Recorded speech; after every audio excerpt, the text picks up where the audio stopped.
Hey everyone, welcome back to the channel. If you're diving into the world of crypto in 2025, you know how important it is to move your assets smoothly. Today, I'm walking you through a straightforward guide on how to withdraw USDT from Gemini to your Coinbase wallet. This process is quicker than ever with the latest updates, and by the end, you'll feel confident handling your digital funds. Let's jump right in. First things first, make sure you're logged into your Gemini account.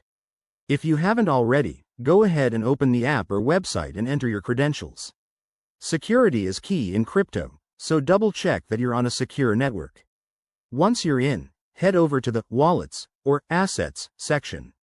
Here, you'll see a list of your holdings, including USDT.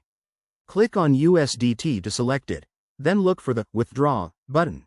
It's usually prominent and easy to find. Next, you'll need to choose the withdrawal method.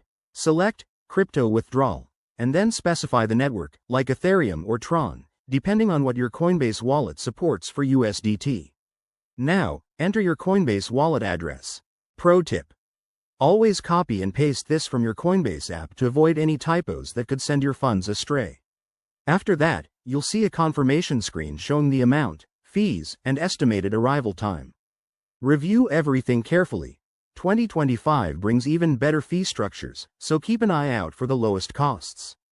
Once you're satisfied, hit Confirm and authenticate with your two-factor authentication for added security. Now, switch over to your Coinbase wallet app. It might take a few minutes to a couple of hours for the USDT to appear, depending on network congestion. Once it shows up, you're all set. Remember, always monitor your transactions and keep your wallets updated. There you have it, easy as that.